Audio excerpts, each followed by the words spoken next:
All right. Good afternoon. It's good to see familiar faces and some new ones as well. Welcome to the final event in our semester-long series on human rights and inequality. We're delighted to have as our speaker this afternoon Sakiko Fukuda-Parr, who will talk to us about the newly adopted Sustainable Development Goals. Before I introduce her, I want to thank many people who have helped make this series a success, since this is our last event in it. Beginning with Julia Dem over here, who's the postdoctoral fellow at the Rapoport Center for Human Rights and Justice. She's been co-teaching the seminar with me, as the students know, and has been a tremendous collaborator and resource for the project. I also want to thank the students in the seminar who are in these two tables and one over there. So they've read, discussed, and written about the work by all of the speakers we've had here. They've done a phenomenal job of linking the materials throughout the semester, so that's been fun. And they're all finishing up drafts of fabulous papers at the intersection of human rights and inequality. And I think I can speak for Julia. We've both learned a great deal from them, so thank you all. I want to thank also Billy Chandler and Sarah Klein, who can wave. They've managed the logistics of the seminar, making sure, it turns out the speakers don't just snap their fingers and get here. So they've made sure that they've showed up, that people know they're coming. They've gotten us food to enjoy while they're here. So thank you, Billy and Sarah, for doing all of the things that make it look like nothing was done, because it's so smooth. And then finally, I want to thank Dan Brinks, who's co-director of the Rapoport Center. He's been at all of the talks. You'll hear from him in a bit, because he's going to be the respondent today. He's also been involved in the selection of the speakers, and even though he's been on leave this semester, he has been here and very involved, so we appreciate that. With our talk today, entitled Sustainable Development Goals, or SDGs, a course correction, Sakiko Fukuda-Parr will hit nearly all the themes we've discussed this semester. Maybe not Greece, but I think the rest. And I'm sure she has a lot to say about Greece anyway. So human rights, inequality within and between countries, development, and sustainability. And she'll add a few of her own themes as well, which we'll continue to work through in our last few classes after the talk today. Sakiko Fukuda-Parr is Professor of International Affairs at the New School and Vice Chair of the United Nations Committee for Development Policy. Are you still? I meant to ask. And she was also named just last week by the UN Secretary General to a newly established high-level panel on health technology and access to medicines. She's a development economist who has published extensively and widely. She covers a broad range of development policy-related issues, including poverty, gender, technology, capacity development, and agriculture. And I could spend easily the entire 2 hours this afternoon reading off her publications, but in the interest of allowing you to hear her speak, I won't do that, but I'm really not exaggerating. She's unbelievably prolific. And to give you just a sense, only this year, in 2015, her books, and I'm not going to tell you about her articles, so her books include a monograph entitled Fulfilling Social and Economic Rights, and 2 co-edited books, one entitled The MDGs, which are the Millennium Development Goals, Capabilities and Human Rights, The Power of Numbers to Shape Agendas, and the other co-edited book, Critical and Feminist Perspectives on Financial and Economic Crisis. And I believe that both of those will actually make their way into the presentation, well, all 3, into the presentation a bit. Before becoming an academic, she worked at the World Bank and at the UNDP, and between 1995 and 2004, she was director and lead author of the UNDP's Human Development Reports. So we're very fortunate to have her here today and to learn from her. Sakiko will speak for around 40 minutes, and then we'll hear a response from Dan Brinks. As already mentioned, he's the co-director of the Rapoport Center, But he's also a professor in the government department and teaches at the law school as well. And he works on, among other topics, the justiciability of economic and social rights, and always has provocative things to say. So we look forward to his response. So please join me in welcoming Sakiko Fukuda-Parr.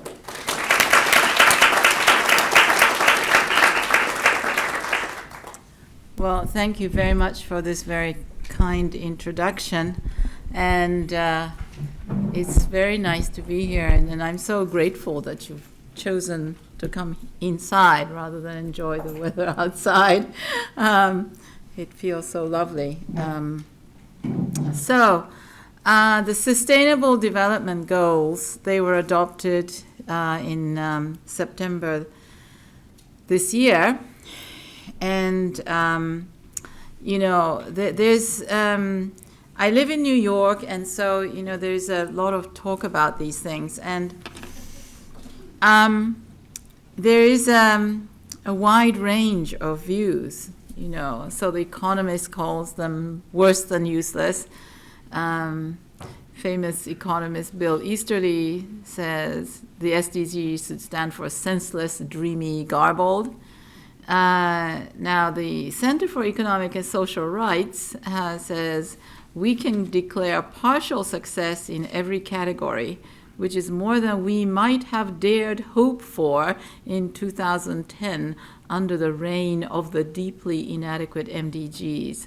So rather kind of a cautious celebration there. But there really is a very sort of wide range of views on whether people are happy with the SDGs. But in a way, I think that there has been so much energy expended over the last 3 years in negotiating these goals that there's not much discussion about whether they're good or bad now.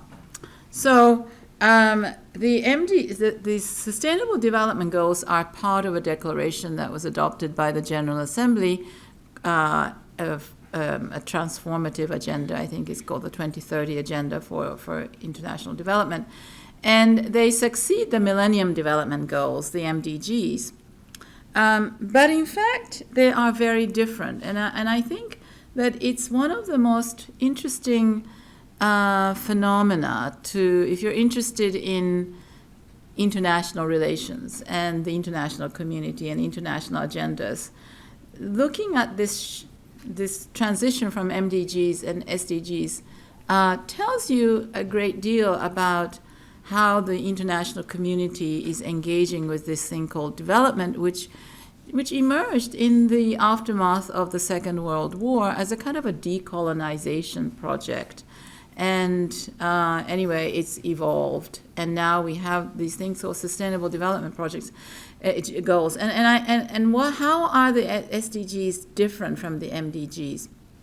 Well, first of all, the MDGs were a North-South agenda. This was a sort of an aid agenda. They were driven by development aid ministers. And heads of development agencies like the World Bank and UNDP. And they were sort of setting a set of priorities for development as a sort of this something for the third world. And part of a kind of an accountability mechanism, a sort of a compact between the North and the South. But the SDGs are universal. They are no longer a North-South agenda, which means that in a sense, this whole idea of development is no longer part of this world which is divided primarily between the North and the South. And it actually is an agreement that says that development is as relevant, that the sustainable development, and these sustainable development goals are goals for the United States as much as they are for Liberia. Secondly, the MDGs and SDGs differ because the SDGs are about sustainable development and not just about ending poverty. And so that's a much broader conception of the kind of world we want to live in, rather than dealing this one problem. Thirdly, the process by which they were elaborated, and it was very different in terms of the actors. They were, the MDGs were sort of formulated. The Millennium Declaration, which was where the MDGs originated, was actually just kind of put together by the Secretary General's office by his advisor, John Ruggie. Whereas, and that was very much criticized as this kind of non-participatory process that was sort of just kind of brought out by the Secretary General's office. This time round, for 3 years, there was a very long process of participatory consultations, and thousands of events going on all over the world, in different countries, in New York, involving civil society. I myself was often invited to some of these meetings. I was totally amazed at how packed every room was, debating what should be in the SDGs. And the process was, in terms of actors, it was led not necessarily by the countries of the North, but by these middle-income countries, and it was not a technocratic process.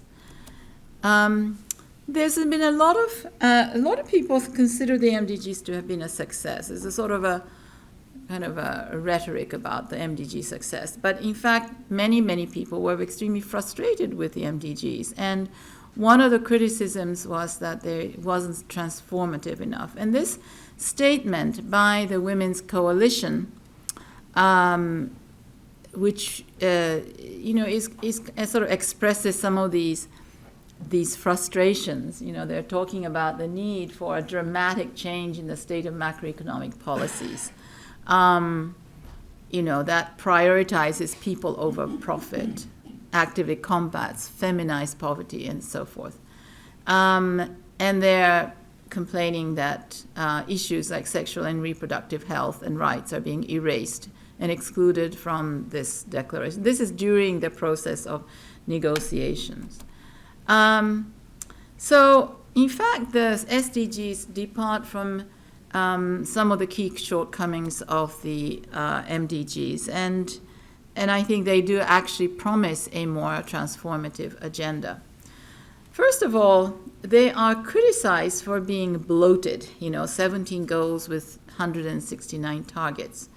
In contrast to something called simple MDGs, which were 8 goals and 60 targets. Actually, I find, it's 60 indicators and 22 targets, I think it was.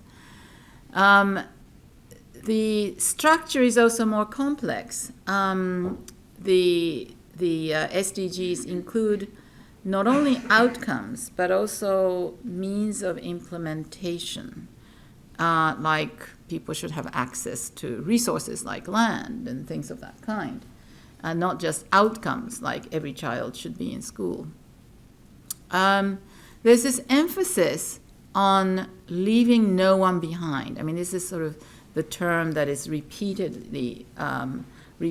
everywhere, that, the principle is leave no one behind, and emphasizing development that is inclusive and sustainable, and includes issues of inequality, just institutions, and generally has stronger human rights language. And this is a departure from the MDGs that was essentially about absolute poverty and a kind of a basic needs agenda in the most kind of conservative interpretation of basic needs.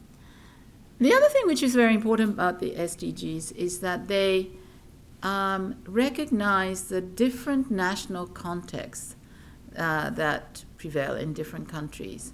Whereas the MDGs were very sort of in a sense, top-down. I mean, they said, there is this goal, for example, of halving the proportion of people living on less than $1.25 a day by 2030, and that had to be met statistically at the global level, but also in every single country, the same thing, regardless of resources available, capacity, starting point. People very... a friend of mine said in a meeting, well, in Botswana, the MDGs were extremely harmful. And people sort of look and say, well, what? And she said, well, in Botswana, the problem is skills and unemployment. And the MDGs come out and say the goal is primary and secondary education. We've done that. The problem is not primary and secondary enrollment. It's sort of the quality of and the kind of education. So it kind of distorted that debate.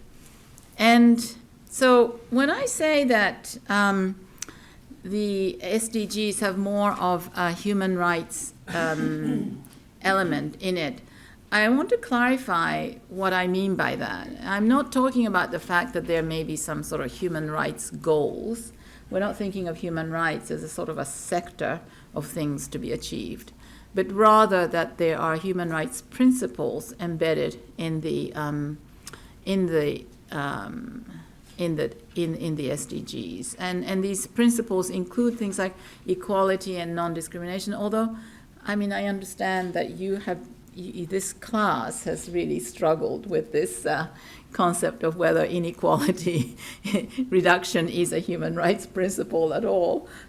So you know much more about this than I do, I think. There's also principles like participation, transparency, accountability, compatibility with international human rights norms, and I think the recognition that power and voice are important reasons why poor people are poor, or the lack of power and voice. So in what way do the MDGs, do the SDGs address some of the key problems with the MDGs? Well, first, to start with, this business of simplicity. I mean, the critics of SDGs are saying that the MDGs were wonderfully simple, but in my mind, this was not a strength. It was, in fact, a weakness. So here are some people who sort of say, the great success of the MDGs, so they were brief, and there are too many for people to remember 17 goals. But in fact, trying to describe or distill all of this complex thing called development into some simple list of goals and targets does not do development justice. It's basically simplification, or rather reductionism. It's reducing development to delivering basic needs. And it doesn't address at all the structural causes of poverty, of inequality, and obstacles to development. And there were, because of this effort, this desire to have this very short list that you could put on the back of a little card, you have all kinds of things that are off the table. And in a way, with these global goals, what is important is not so much what's in the list, but what is off the list. And because these goals create a sort of a narrative that serve not only to focus attention, but also to exclude and to cover up issues for discussion. And so there were all kinds of things that were off the table in the list, such as, well, in fact, inequality was one of them. Literacy was another, climate change another, and so forth. When you try to express all of development in these targets, in these quantitative targets, what happens to those things that you cannot quantify? What happens to those things for which you do not have data series? they get neglected. And so this quantification in development strategy actually, I think, creates this narrative of development which is very simplistic, and that leads to this sort of target-driven agendas that favor, sort of low-hanging fruit type of techno fixes. So there were many things that were not in the MDGs that has been very important elements of development thinking, development thought. As I already mentioned, issues of inequality, exclusion, discrimination, and so forth, that are central to human rights, are off the table. Participation, transparency, development itself. It was all about poverty reduction, not about development. The two things are very different. National strategies are not there, as I said. It just says, global, same one-size-fits-all global goals for every single country. Macroeconomic policy frameworks were not part of this debate at all. Systemic reforms in global institutions necessary for collective actions like climate change, financial institutions, dealing with financial flows, etc. Productivity is not there. Pro-poor growth is not there. Complexity in development is simply gone. And the structural causes of poverty, such as unequal power relations, unjust institutions, were off the table. And in a sense, all of this meant that the MDGs reshaped ideas about what development was all about, sort of redefined concepts. It redefined development as poverty reduction. It redefined the rationale for international development aid as a humanitarian intervention as opposed to investing in productive capacity. And all of this also meant that the sort of the economic policy approaches continued exactly the way they were in the 1980s and 90s. The Washington Consensus continued of neoliberal market reforms, and what was added was sort of social investments for social protection. So the idea of development as sort of national transformation of society, economy, was kind of off the table. The other thing is, this is related, this outcome focus, I just already mentioned that, this target-driven strategies emerged. And then I also mentioned this earlier, that this neglecting national context actually creates this unfair metric of accountability. And I know that the class read my paper with Josh Greenstein on how the wrong metric, that you should really focus on the pace of progress rather than on actually achieving the goals. So the SDGs include stronger elements for transformative change. For example, with respect to inequality, it's not only within countries but also between countries, meaning recognition of the injustices in the workings of the global economy that often work against the poorer countries in relation to the governance of trade, the rules about financial flows, etc. And there's a lot of emphasis on this leaving no one behind. Goals 3, 4, 5, 6, 7, 8 all say, something for of all. Goal 16 talks about just institutions. Goal 17 talks about the means of implementation, including some systemic issues. And these means of implementation are essentially about the need for policy change.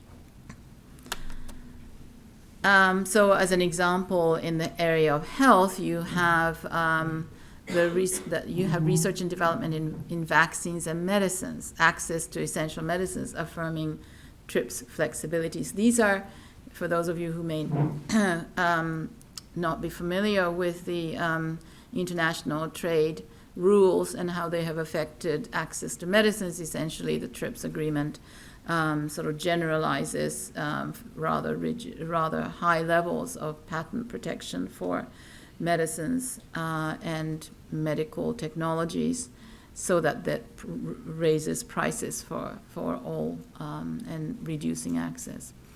But there are ways in which you can actually deal with this, address this. There are elements about health financing. So these are all kind of policy changes that are being asked for agricultural trade, the need to reform agricultural trade norms, the need to control food commodity markets so that you don't have huge gyrations in prices, the need for gender-sensitive development strategies, the need for local community participation in water management, and so forth. These are all just examples. And so to be more specific about human rights, I think there is, in the preamble and other parts of the agenda, the Transforming Our World, the 2030 Agenda for Sustainable Development, which is the overall document that was adopted, you have this recognition that realization of all human rights is in fact the overall kind of goal of Agenda 2030, that is this agenda. And so you have these statements like that these 17 SDGs and 169 targets seek to realize the human rights of all. And, sort of emphasizing that not only do we want to end poverty and hunger, but also combat inequalities, build just and inclusive societies, protect human rights, promote gender equality, and empowerment of women and girls. So, and then there are some very specific goals and targets which are very interesting, like universal health coverage, universal access to sexual and reproductive services and rights, women's access to land, decent work, labor rights, combating discriminatory laws, and so forth. So there are quite a lot of things there which I think are quite specific, and this is why this is very much an advance on the MDGs. But I mean, I think that in the end, what difference do these goals make? Well, these goals are not. What are they? I mean, they are a declaration. They're a commitment. They're kind of there's no implementation power behind them. They are as good as governments and others make of them. And so with this broad agenda, which is much less reductionist, but there are risks of these additional elements of those transformative elements, those human rights elements, being neglected through selectivity. I mean, you have 17 goals and 169 targets. And the way that these goals work is that somebody has to champion them within governments, in the international community, in civil society, maybe even in the private sector. There's a lot of talk about the role of private sector in the implementation. So these human rights activists are very happy that all of these things like women's access to land is included there. But maybe it'll just be ignored because it's just one of the 169 targets. And the emphasis will be on increasing productivity. There's also the risk of simplification and reductionism. Even if this is the nice language that was adopted, what people will then talk about with some reduced version of the complicated 17 goals and 169 targets. And so, in fact, this is already taking place. There is a company that has produced an advertising kind of campaign material, which you see everywhere, and they're not called Sustainable Development Goals, the United Nations Sustainable Development. They're called global goals. And they've shortened the words, the titles, so that actually I wish I had the I don't know if there's a internet here, but if you compare the way that these global goals say, for example, responsible consumption. The actual goal is sustainable consumption and responsible production or something like this. There's goal 16, which talks about just institutions. Now, this advertising thing talks about strong institutions. So they've already rewritten the Sustainable Development Goals into these sort of two-word, abbreviated versions of the goals, actually removing the most important normative values that have been so carefully negotiated, and that civil society groups like the Center for Economic and Social Rights work day and night to advocate and lobby for, and so on. And so this, so you have the 17 goals and 169 targets, but will the ones that are most transformative, that challenge the status quo, actually get traction? And by traction, that means that, government, civil society, and so forth will champion them. There is this national adaptation, which empowers countries and local communities to take these goals and make them into something that is meaningful for their local situations. But there again, there is a risk there that the politics that prevail will mean that the national adaptation might lead to this kind of lowering the standards. So the problem with these SDGs, and I think the prospects for the SDGs making any kind of a difference, depends on how different actors who negotiated and who lobbied and who pushed hard for some of these transformative elements how much they will succeed in keeping that pressure up. And it also depends on, whether this tool called global goals will actually work. Because I think that there are inherent problems with this target setting, this goal setting, as a way of trying to, as a policy tool of global governance. I mean, this is a policy tool of global governance in as much as the global community comes together, nearly 200 heads of state coming together and saying, yes, this is what we collectively, as an international community, agree are priorities, and we have to work together to achieve these goals. And in order to, somehow they decided to use the language of global goal setting. They could have just had words, but they decided to do that. And this is, in fact,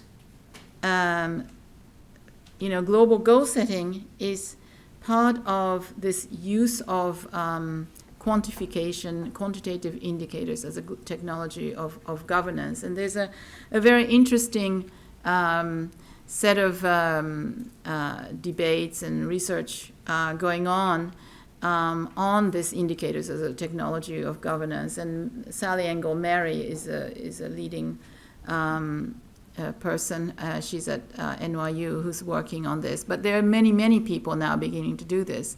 And what they argue is that quantification, has these particular effect. If you express something as a goal, instead of saying reduce poverty, you say, reduce to zero the number of people living on less than $1.25 a day. It has this aura of scientific certitude. It sounds like you know what you are talking about and that you have some kind of a scientific method for achieving this. And it sounds very concrete. So it sounds very authoritative.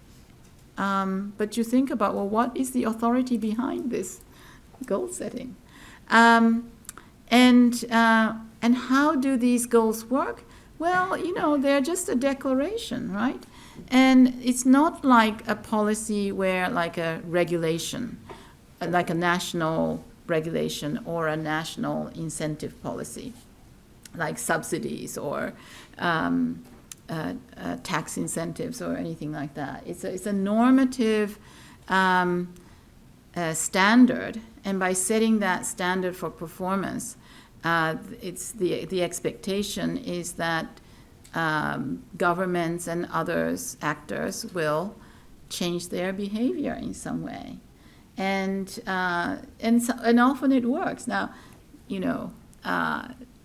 I used to be the head of the Human Development Report, and it was quite astonishing. You publish the Human Development Index, and governments look, prime ministers look, and say, oh, there's something terrible. We are, Egypt is behind Tunisia in education or in the HDI. So why is that? And someone says, well, it's because of the poor performance of enrollment in the South, and particularly among girls. And so it actually does draw attention to some important priorities that triggers change of policy. So this setting standards and creating this kind of a competition for good performance by presenting a kind of a framework for monitoring can be actually effective. But it can also have very perverse effects. And moreover, they have these knowledge effects, so that you're translating a complex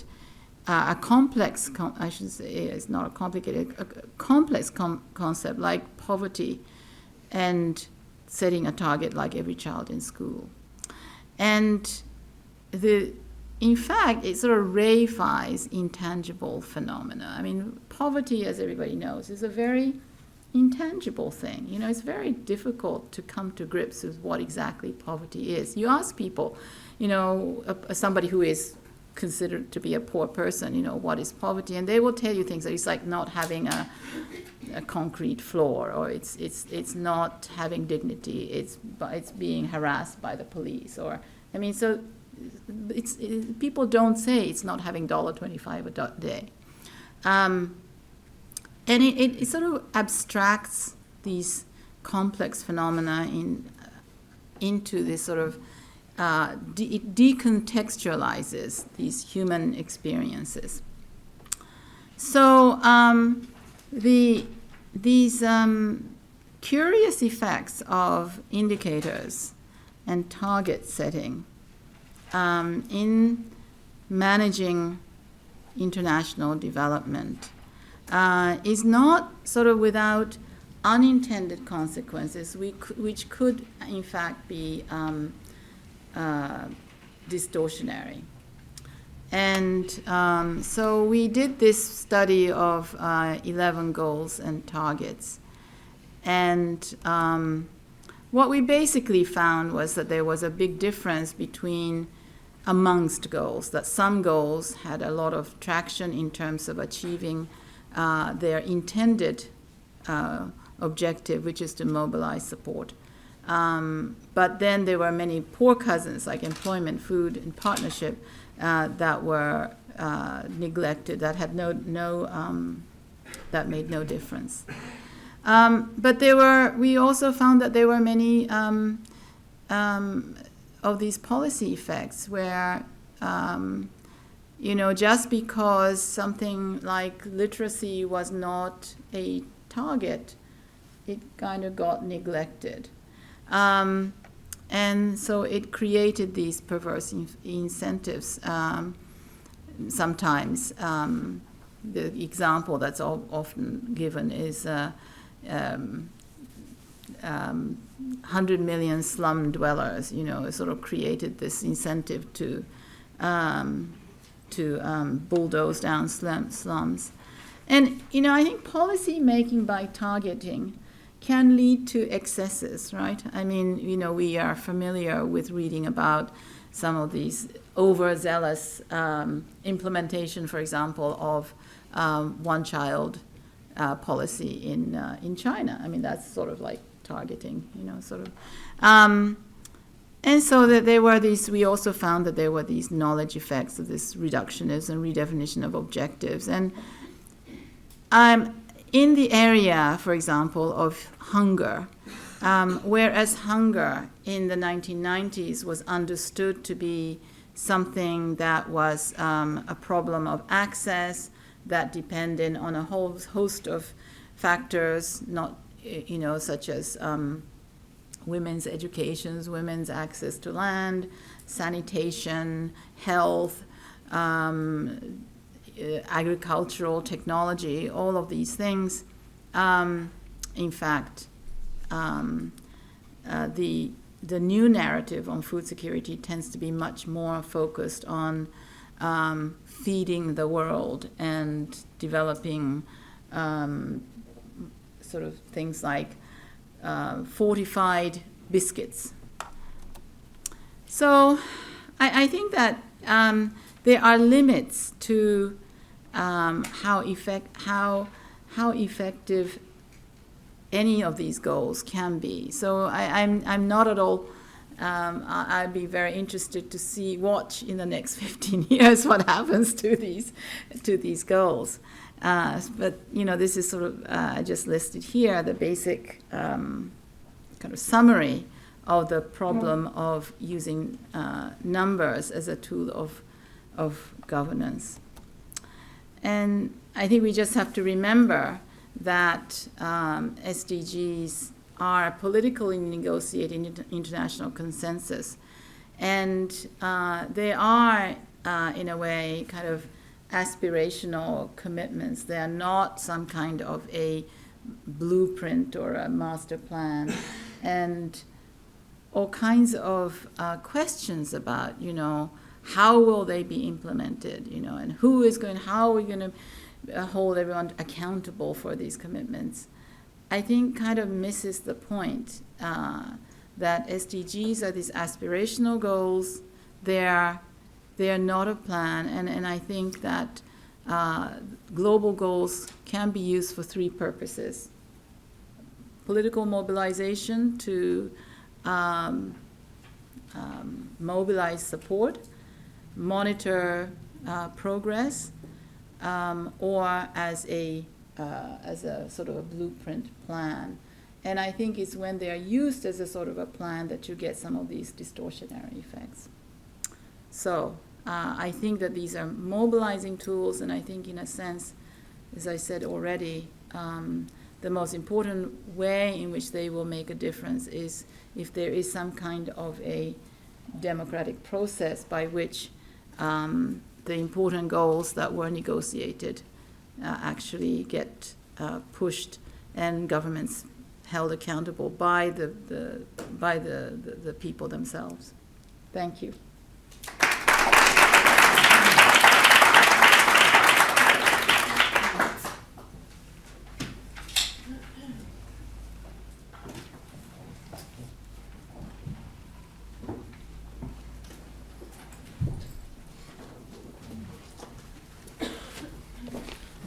All right, thank you, Sakiko, for thought-provoking presentation, putting a lot of things on the table. It was a little bit of a challenge knowing where to start exactly, because there is a lot to talk about. But I thought I would start sort of where you ended. But one of the questions I had as I was reading through the various materials we'd put together, and I was thinking about your talk, was the very first question, maybe the most fundamental question, which is why would we do this at all, right? I mean, it's not inexpensive. It takes the talent and the energy of a lot of really smart people, and we divert that talent from other projects, right? So why would we set SDGs or MDGs or any other kinds of goals? And in a way, you can see that in the negotiations themselves, they become an end. You fight over the language that's going to go into them, and you fight over getting one more goal or one less goal or whatever. And really the question is, what is this all going to add up to at the end of the day? And so you said that as you see it, they have three uses, I think, at the very end of your talk. You could use them as a blueprint, but you didn't think that that was a very useful way to use them. And that's the one use, I think, that is the most subject to having distortionary effects, perhaps. Right? So then that leaves a couple of other uses for these goals, one of which is as mobilizing tools, and another as monitoring tools. So as mobilizing tools and monitoring tools, in a way, they share a lot with human rights technologies, if you will, right? I mean, we think of, when I think of what is the point of having a bunch of human rights, or how do human rights actually work, I tend to think that they work through empowering different groups to come together, or motivating different groups to come together, mobilizing, making arguments, and much less so, perhaps, on the presence of really strong coercive enforcement mechanisms. And so in that sense, they may not be that far. We could almost think of human rights as a similar set of goals and so on. But then the question is really how do we want to frame them? And it seems like one of the things that's running through this whole discussion, and especially the turn from the MDGs to the SDGs, is exactly on this question of how concrete and how sort of quantifiable and numerical are you going to make the goals, right? And it seems to me that if you want to use them for monitoring, then you want them to be as concrete as possible. It's easier to figure out whether somebody's spending 15% of the national budget on healthcare than it is to figure out whether they're providing adequate healthcare for everybody, right? And so maybe monitoring, you want something a lot more concrete, whereas for mobilizing, you want more lofty sounding language. I don't know what you would want for mobilizing, but something like this. But all of this, in a way, I guess, raised an important question for me, and that is when we think of human rights have a set of sort of social and economic and cultural goals that they're trying to achieve, that they're trying to accomplish, but that is also sort of underpinned by a set of civil and political rights that you can use to fight for and perhaps achieve those goals. And one of the things that's noticeably missing from the SDGs, I think, we can talk a little bit more about this, is something that pays more sort of closer attention to that political underpinning, right, for struggling to accomplish, to achieve, to realize these goals. And you said a couple of times, I mean, one of your slides said, for example, it's an economic, social, and cultural agenda, but not a political one necessarily, perhaps. But you did mention, and this is maybe what I want to hear more from you on. You did mention that some of the goals actually have to do with a sort of political process. You mentioned participation. And goal 17, I think, is it, has something about just institutions. Is it 16? 16 has the just institutions in it. But when I was reading through them, that part is really pretty vague, pretty open-ended. And I wonder if there has been more discussion, if there has been more thought in sort of coming up with these goals about really thinking hard about what the political context should look like for people who are trying to make these goals effective. In some ways, it looks like, and this was a little bit the implication of your last statement as well, it looks like they're not really aiming at the transformation of domestic politics, but they're kind of relying on those domestic politics to realize the goals, right? And I don't know whether that's something that's missing, or if you think it's present sort of in the just institutions and in the participatory elements that you alluded to. Most especially, I guess, with the exception, I think, of various comments related to gender, it didn't seem to me that there was a lot of emphasis on making sure that the people who are most directly affected by the policies that are being developed have a say in developing those policies.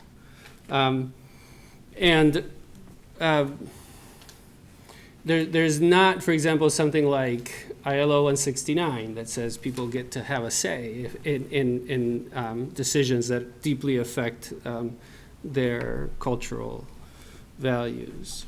And so I wondered if there had been some discussion of that to sort of broaden. There is quite a lot of discussion of sort of including women in the whole equation, making sure that education is inclusive and universal and so on, but less so of other groups. So maybe it's in there in sort of more general language, but I'd like to hear more about that. So that was one big question. And in a way, if I could summarize that first question, it's like, what is the sort of causal model that underlies the effectiveness of these goals? And how are we going to make sure that the people who need to mobilize, who are most directly affected, have the tools they need to do that?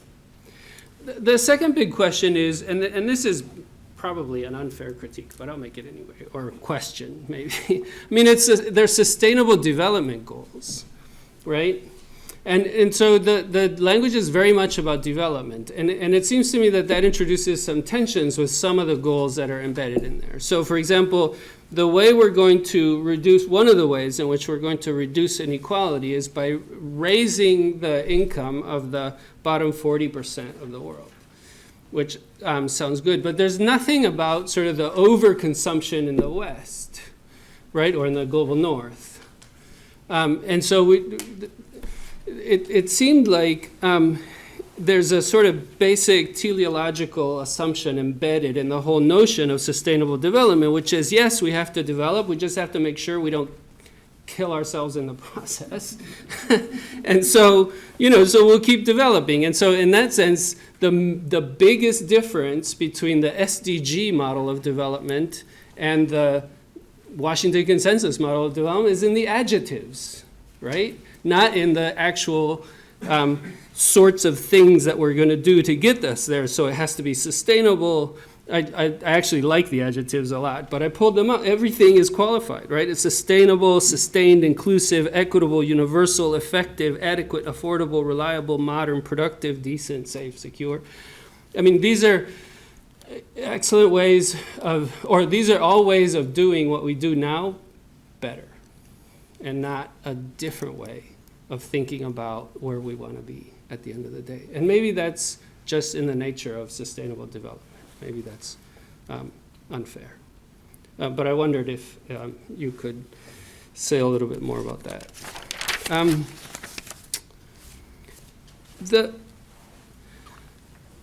One of the things that struck me, and I think the slide where you were talking about Sally Engelmary's critique of sort of quantification and creating numerical indicators for everything was mostly aimed at the Millennium Development Goals, right? The MDGs. And this is a step away from that, right? But in a way, the same things would apply. But the same things will apply if we go down that road. It's a generic problem with right. goals, yeah. Okay. All right. So you, as one of the participants in the whole process of creating the goals, how would you do it better? Or so on the one hand,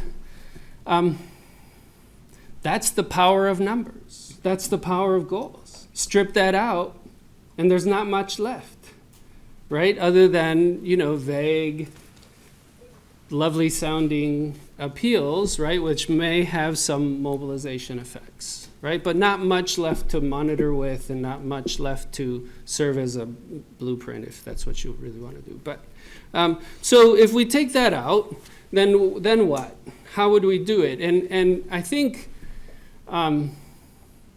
one of the ways in which you could do it would be precisely by increasing the effective political participation of the affected groups, right? Let them decide how well they're doing, right? Don't come up with a number, just check in with the people who are supposedly doing better, right? And and for that, I think what and maybe it's because I'm more of a political scientist, but I was in a way sort of missing an institutional framework within which to make this happen, right? So what sorts of institutions could you imagine that would actually create the political spaces for people to make effective, meaningful decisions around these sorts of goals, right? And that becomes even more important, I think, as you take the numbers out, as you take the quantification out, as you start to rely less on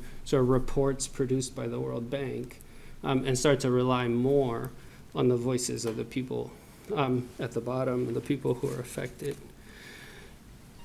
And it seems to me that there should be a pretty strong demand for this sort of thing. I was struck by what you said in your talk about how many people were willing to come and talk about what should be in the development goals, right? I mean, clearly people feel like this is something we need to talk about. This is something we need to put these issues on the agenda, right? And the question is, now that they're on the agenda, can we imagine an institutional framework within which people could actually make effective decisions and not just sort of wait for the largesse of even their own governments, but especially the international community, to make those things happen. I don't want to spend too much more time because I want to leave time for discussion. We have until 5:30 or so, right? So I'm just going to say one last thing, and that is, and it's actually sort of a minor point, but I thought I'd put it out there as well, and that is this decision to go from a more sort of simplified reductionist model to a more complete, more complicated, or more complex at least, model with lots of different indicators. And I wonder what is lost when we do that. So again, going back to the three mechanisms, or the two really that we prefer, the two mechanisms for making things effective: mobilization and monitoring. And one of the things is, when things get too complicated, I think it's harder for people to rally around them, right? People, I think, find it easier to follow one big shining idea than something that's broken down into 100 different little ideas. I guess this is the question I had. Do you feel like by writing the SDGs in this way, what you've done is, in a way, created opportunities, created spaces for lots of different groups who care about lots of different things to each grab a hold of their own issue, right, and use that in their own political battles? Or do you feel like it gets too diffuse, right, and too complicated for anybody to follow, so that people will be just back to, poverty and a couple other concepts like that?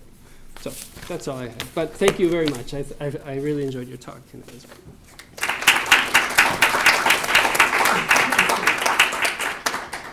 Do you want to respond? Yes, I could do that. Yeah, I don't know if you want me to stand over there again. Well, I mean, I should make it quite clear where I stand on this. I'm a sort of a observer of all of this, and I'm watching it in a way closer to the ringside than you are here, but I'm extremely critical of all of this, right? And very critical of the global goals generally. I mean, there has been very relatively little sort of criticism of the MDGs in the in the last 15 years. I mean, there were there weren't many of us who were actually critical of the MDGs. And now with the SDGs, I'm saying, they're better. But I think that the real problem is this instrument called global goal setting as a way of creating international norms or building a consensus around important objectives or whatever we're trying to achieve. And your last questions, well, what is lost in this simply in not having a simple list that you can remember? Although, I mean, I would challenge anybody who can actually recite me these 8 goals and 20 whatever targets that there were in the MDGs. I certainly cannot, even though I've been writing about them for several years.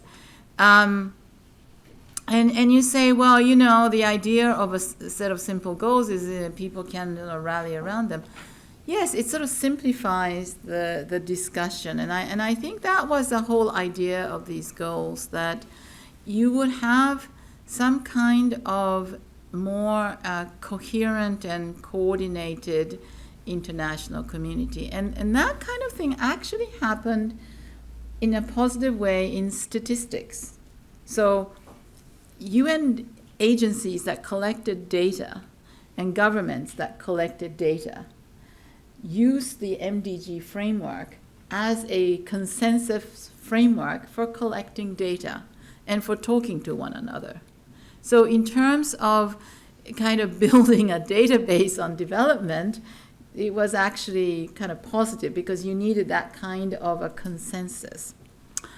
And I think with the SDGs, what's going to be very interesting on the data front is that because of the insistence that certain things that were not measured before, like just institutions, there is this huge effort to create new indicators. So the search for indicators is interesting because they say, well, there are some things for which we have conceptual clarity, and so I've got this thing here, but there are a lot of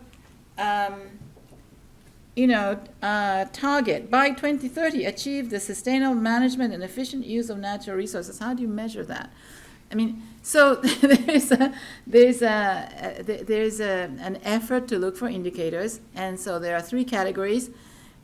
Indicators for which we have clear conceptual consensus, like literacy or school enrollment, or and for which we actually have recorded data.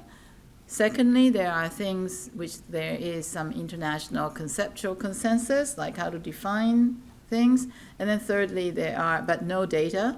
And then thirdly, there are things that require conceptual consensus and clarification and data collection.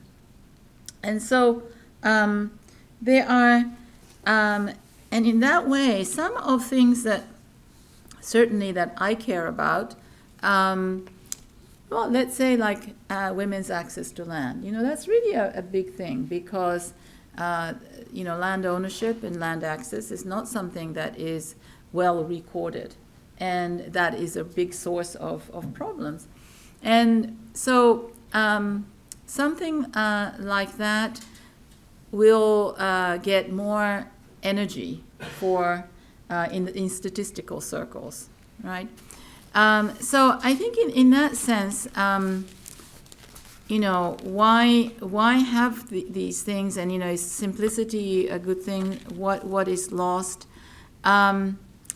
I think that I would go with your second idea that we live in a very sort of a diverse world with many sites of energy and mobilization, and we no longer have this north-south world. We have this kind of multipolar world. And if you think about national governments, they have more than 17 goals and 169 targets. I'm sure the University of Texas at Austin has 17 goals. If you compile all the goals of every department and every school and so forth, and they probably, the managers, the administrators probably have some targets for numbers of students or whatever. So, it's not so odd to have that many. And I think that sort of coming to your thing about the institutional framework, I think that's what's interesting. What kind of institutional framework will emerge from this? And there are lots of discussions about formal structures. And you mentioned that, well, maybe it looks a bit like human rights, but there is some discussion about, well, maybe the human rights processes and structures, like reporting and committees, the Human Rights Council, and periodic reviews, and this kind of thing maybe could be instituted, and so now they are talking about this. These methodologies, these mechanisms for implementation. But I would agree much more and think that it would be much more meaningful if, in fact, this is kind of a mechanism that does not necessarily have these sort of, like in human rights, that their usefulness kind of gets borne out, not by some official institutionalized processes, but by the fact that people use them to put pressure on priorities that they care about. And that is a kind of a political process, and therefore it depends on the politics of each particular country, I think.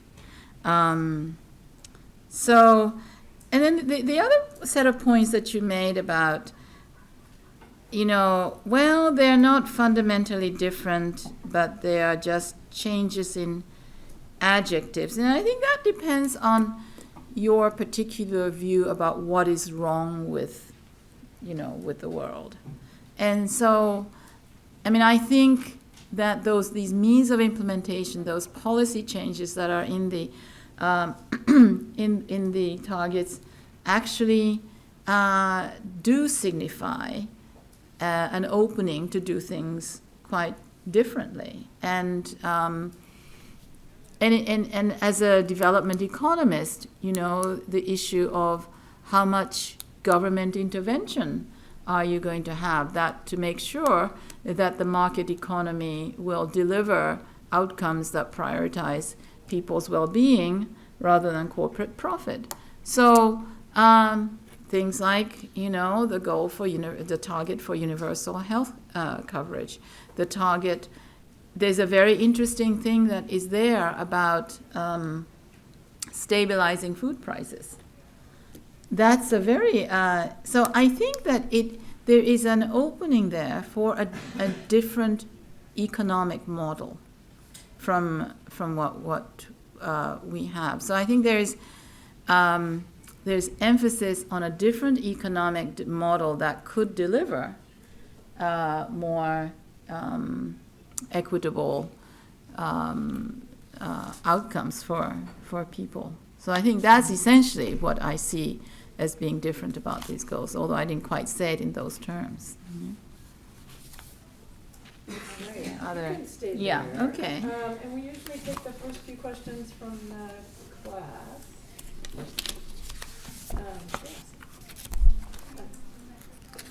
Yes, thank you.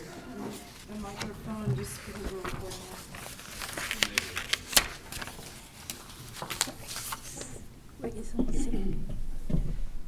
Also gives the certain amount of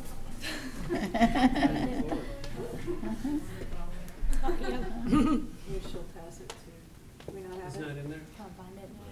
Well, you can come here maybe. Oh, that's okay. I was just curious about what your thoughts might be on randomized controlled trials in light of your critiques on quantifiability, or more your issue with quantifiability is tying it to goals which are more aspirational in nature. Yeah, no, I'm not at all a critic. I mean, quantification is not what I'm, I'm criticizing. I think that quantitative measurement is very important. And in fact, I wrote this book, Fulfilling Economic and Social Rights, which is actually proposing a index of social and economic rights fulfillment called SURF Index. I just believe that numbers should be used appropriately, and my concern with global goal setting is this kind of inappropriate use of numbers as for the purposes of kind of a global blueprint planning of development across the world. And that's essentially the problem. So, I mean, I don't sort of see the randomized. I mean, I think randomized control trials has its own, critical debate. Yeah. Hi, I have kind of a two-part question. So, something you wrote in one of your articles talked about how in the context of global goal setting, the tendency tends to be very aggressive with the timeframes and with the goals to sort of put pressure on countries and encourage progress. So I was curious if there had been any discussion of the idea that maybe being too aggressive has the effect of maybe normalizing failure, especially for these developing countries that maybe see these goals as being unrealistic. And then the second part would be sort of related, if you could just expand a little more on what the atmosphere is like for these countries that don't meet these goals. I mean, are there pressures that are being pushed on them, or since these aren't enforceable, since the SDGs aren't enforceable, are they facing any sort of pressure, or is it just sort of up to the government to enforce them? I don't, the thing is, I would like to know the answers to these questions, which are sort of empirical questions, what is happening. I mean, I would love to sort of be a fly on the wall watching government officials talk amongst themselves. I mean, not in an international setting, but in a cabinet meeting or something. And maybe they don't really care about all of this. I don't know. I mean, I'm surprised in a way that why it is that so many low-income country governments have just kind of not come up to complain about the unfair metric that I mentioned. Although ultimately the insistence on this national context and setting their own goals, I think, is probably an implicit reaction to that. I mean, I worked for many years in UNDP in Africa, in aid-dependent countries that are very highly dependent on aid, meaning like 90% of their capital investment budget is funded by outside donors. And that's a very high number, and I don't know exactly but certainly when I was working with these governments about 15, 20 years ago, that was not unusual. Even, let's say, about 8 years ago, I did a review or analysis of financing of development in Nepal, Haiti, and Liberia. So in Haiti and Liberia, it was about 90% or even higher. In Nepal, it was about 50% of the expenditures, right? And so, if you are so dependent on external funding, there are certain ways in which you negotiate these things, right? You don't necessarily come up front to sort of, disagree with things like this because maybe it really doesn't matter. They just kind of take, okay, what they are. So, I mean, when you say these were unrealistic goals and they were sort of aggressive, this is one reason why early on with the MDG experience in 2001, 2002, many developing country governments were very skeptical of them and did not really embrace them. They thought that this was going to be another source of conditionality. And I'm not sure that really happened, that anybody actually used these as direct conditionality.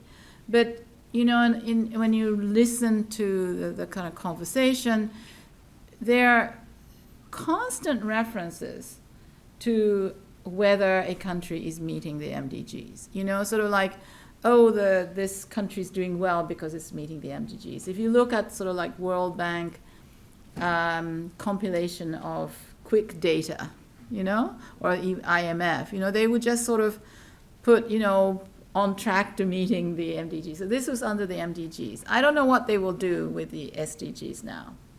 But this rather kind of simplistic monitoring did take place. And I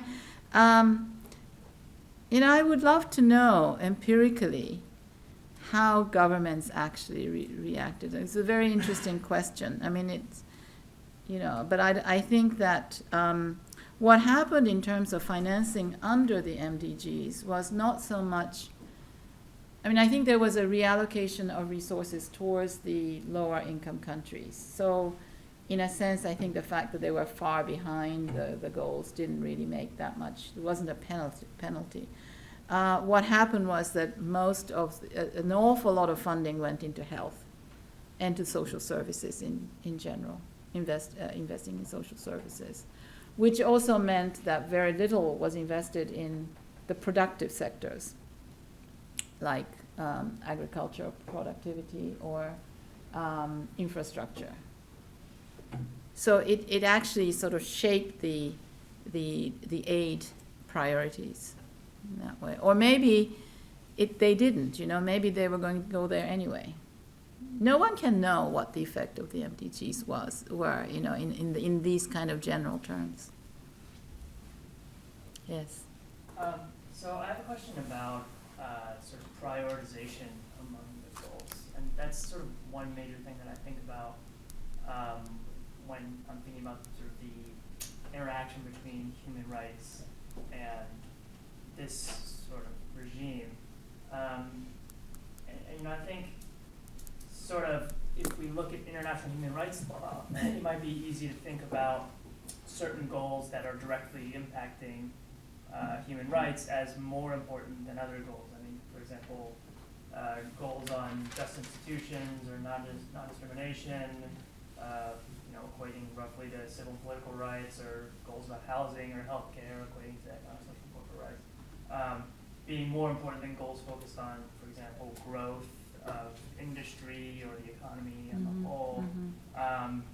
But you don't really see that prioritization reflected in the goals. But as I was sort of thinking about this during your presentation, you brought up the preamble.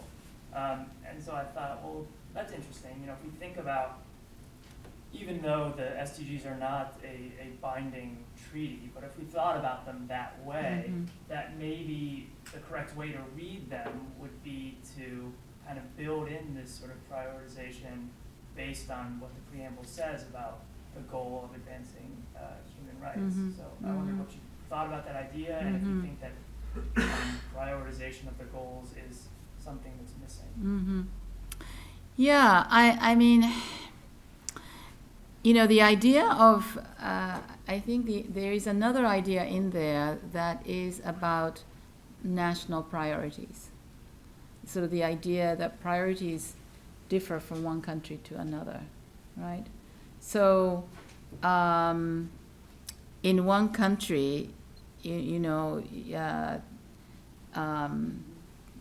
reducing inequality might be more important than reducing poverty. Let's take the United States. I mean, that may be the the application here, right? So, I mean, I think there's this explicit recognition that priorities differ from one context to another. And then there's a sort of a general thematic prioritization, in the preamble about this inclusion and this human rights and empowerment and all of that. And what what Dan was saying about, well, it's about how to do, it's all these adjectives, And so for me, it's the adjectives that are the most important part of it. And we have no disagreement that everybody should have education, right? But that everybody should have access to education is what is important about the education, right? I mean, it's not, and it's no problem that there should be institutions, but just institutions, that's important. And yes, we'll have production, but it's the sustainable part and that's the point about the Sustainable Development Goals. And I would love to agree with you in the abstract, in the theory, that those elements that were in the preamble should actually be prioritized. But I don't think they will be because they're not measurable. Everything that's not measurable and that's not easy and that hasn't been measured will, I think, risks being neglected by the kind of the mainstream reporting.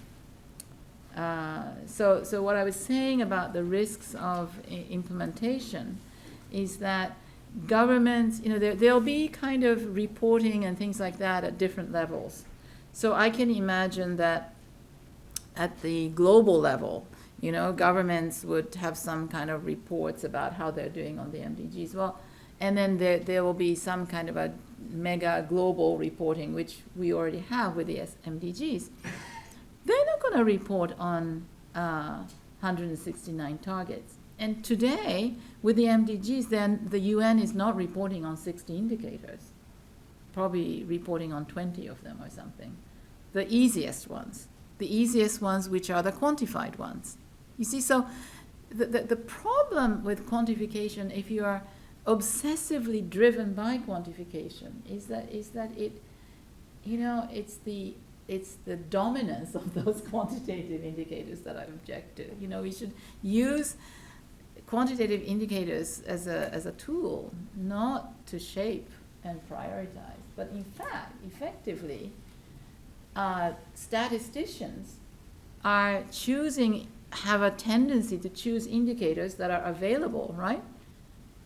Not what we need. So, I mean, this was one of the problems with the MDGs, that the indicators that were selected were driven by data quality, right?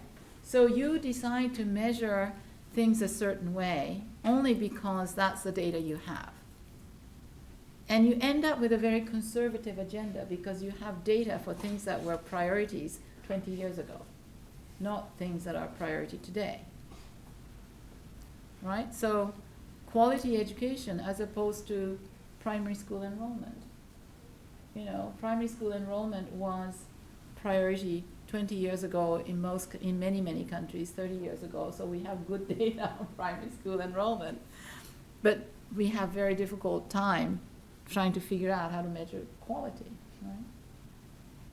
So, I think I would agree with you on what would be desirable, but I doubt that that's what's going to happen. Yes. Oh, and you all we'll come back to you all. Yes, Kate. I don't know our students. So on this cautionary notes about quantification indicators, I'm wondering if you could comment on the UN data revolution, which is something happening parallel to the SDGs. And ostensibly it's to prove both the quality and access to data and build statistical capacity in developing countries.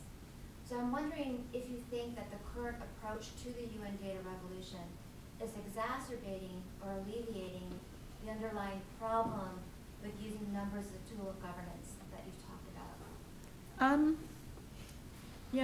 I have to confess that I haven't really looked into it well enough and decided what I think about the data revolution. I thought, the whole data field is going through all kinds of changes, in part because you have all this big data coming from non-official sources.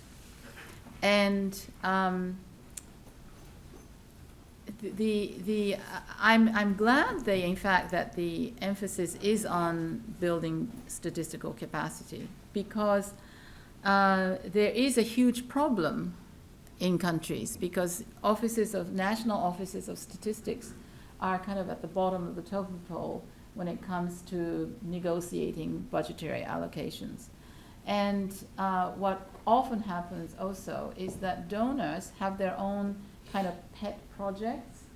So donors are happy to fund, one donor wants to fund only, sustainability data for, climate data or something. And then you end up with national governments with limited resources kind of following donor agendas as opposed to building basic capacity. So in a sense, I think that's really good what they've done. But then there's another thing that's going on, which is that the whole statistical and data field is running ahead of the capacity of the official statistical offices to sit down and decide. I mean, statisticians are a very kind of careful profession, and they are slow to make changes. And so we have a lot of things, a lot of data are not coming from official sources, right? And like measurement of democracy, measurement of corruption.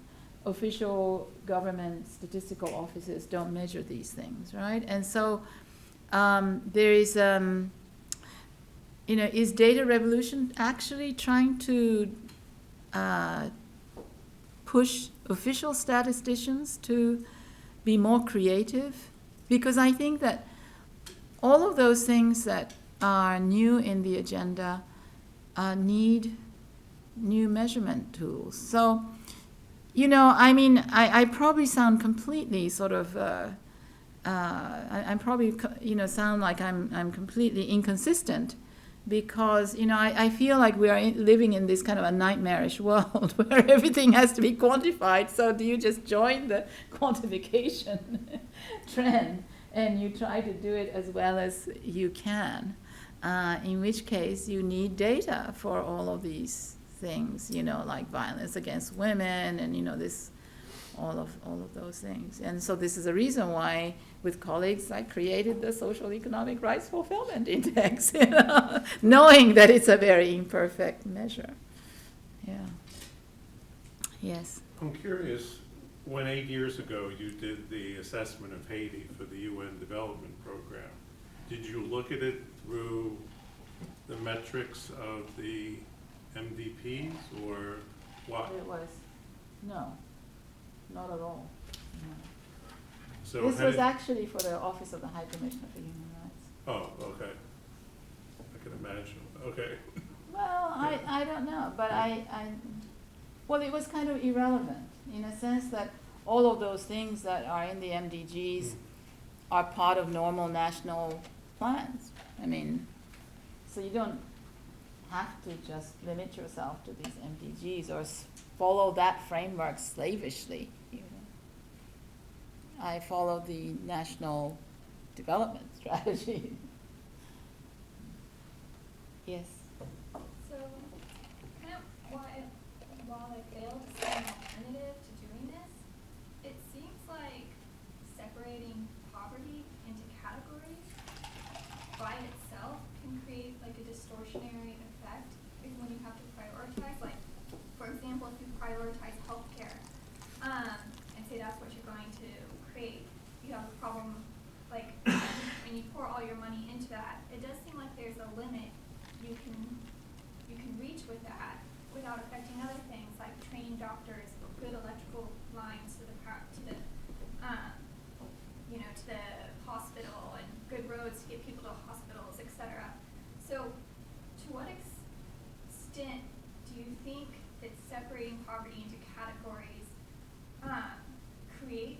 problems like this for government where they can't, where it's really difficult for them to really go as, I'm not really phrasing this right, like to achieve as high a goal as they can in categories because they don't think of them as connected? And what do you think that like governments or human rights groups or anything can do about that sort of like conceptual issue of thinking about them? Well, in the 1990s, there was, in the history of development thinking, the 1990s was a period during which we had these UN development conferences, started with sustainable development, and then, there was one on population and development. And the theme of all of these conferences was this kind of interconnectedness of everything. So like in food, the plan of action said, well, if you want to do something about hunger, you have to do something about education, you have to do something about production, you have to do something about health, you have to do something about nutrition, you have to do, and the plan of action actually said something about all of this and made it clear that everything was interconnected.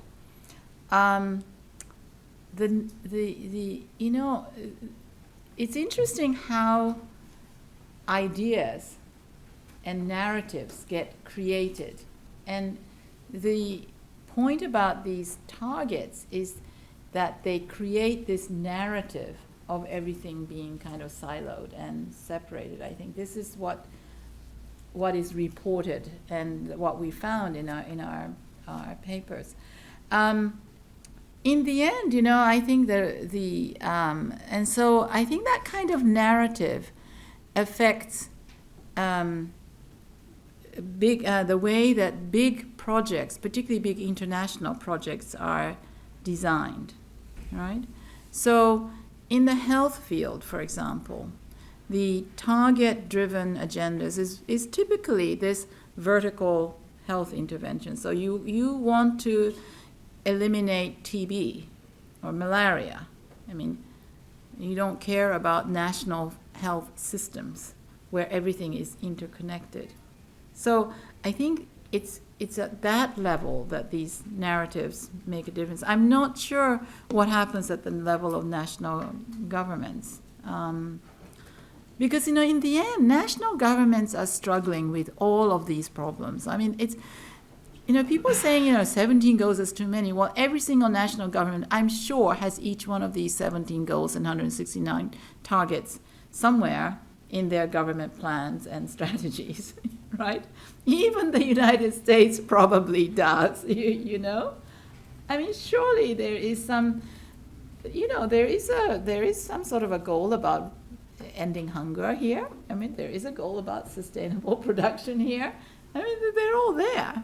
So, I don't see the overall set of these things being so sort of like confusing for governments. I think they're important in the way that they shape narratives about what is important in development, in the international development area. And so with the MDGs, people report that there was much less financing that went into like family planning because everything, the emphasis was on maternal health. And that was, that's international funding, and in aid-dependent countries it makes a difference, makes a lot of difference. It doesn't make a difference in countries that are not aid-dependent. Yes. I'm very interested in scorecards, so with a ranking system essentially. I'm wondering if anybody has considered converting some or all of the goals and targets into a scorecard, which could be used to rank and compare existing projects and proposed projects anywhere according to methodology, and then come up with a score and maybe address some of the questions about prioritization.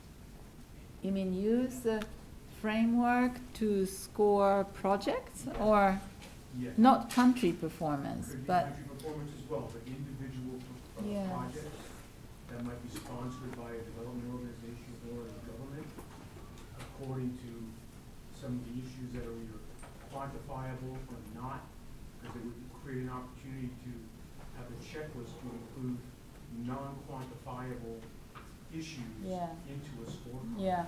It's Yeah, been yeah. used in the environmental field. Yeah. I'm just wondering if anybody Yeah. has considered doing Yeah, I don't know. You know, these things are used in so many different ways by so many different people. I haven't really, I mean, I think that's done in sort of limited, that's done in limited ways in, well, certainly that there's a scorecard for global performance, right? Well, you're thinking, I think you may be thinking macro and other variables. I'm thinking like more at the micro level. Micro, yeah, yeah, So if yeah. someone wants to build, say, a new Yeah, power plant yeah, in Botswana, yeah, yeah, you could rank yes, that. yes, understand what I'm right, saying, so yeah, yeah. that's my question. No, that's, I mean, I guess that would be a feasible way of using it. Yeah, it's sort of like a checklist almost. Yeah. But you come up with a score. You Yeah, rank yeah, the yeah, score of yeah, projects, yeah, competing projects. yeah, yeah, yeah. Just one. Yeah, but then, you know, the challenge will be how do you make sure that, let's say you have a power plant and then you have this thing about local community participation. I Yes. guess you have a That yes would or be- no. That would be the the- yes or no. That's correct, and Yeah. that would be incorporated. Yeah, in the scorecard. yeah, But you wouldn't ignore that. You yeah, wouldn't ignore yeah, yeah, yeah. Jasmine, you still have your. Yeah. Sorry, you were right in front, so. So in one of your articles, you specifically talked about the fact that international organizations do not take responsibility for the structural injustice involved in trade agreements and the failure of the MDGs to have targets to require them to do so. And so looking at goal 3B, as you mentioned, we're asking for equal access to essential medicines, which is then correlated or very much tied to the TRIPS agreement, as you mentioned, and specifically the Doha Declaration, and reinforces that, again, commitment to allowing developing countries to use flexibilities to allow public health needs. So do you think that given these goals and this aspirational framework, do you think there will be any more effective at getting organizations like the WTO to reconsider their framework right now? Well, I think that's where the politics comes in. I mean, there is, Dan talked about what kind of politics will drive this, and I think there is not only politics at the national level, but there is international politics as well on issues of that kind. And I think this business of access to medicines is interesting because it just doesn't go away, and I am quite interested to find, in fact, that the Secretary General set up this panel, and I'm not quite sure what we're supposed to do, but because we haven't started working yet, But I think that the problem is actually increasingly recognized globally. So, we're really living in an era of this is all about ideas, right? And I think this is yet another kind of an idea. It's a norm, and I think it hopefully would make some kind of a difference. I think it's important.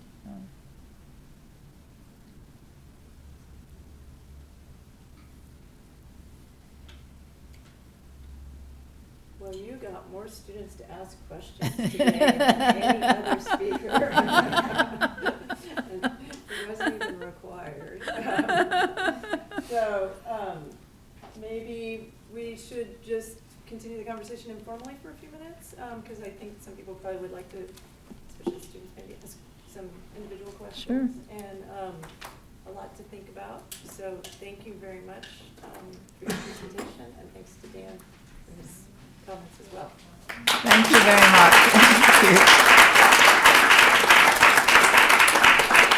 thank you very much for these wonderful questions.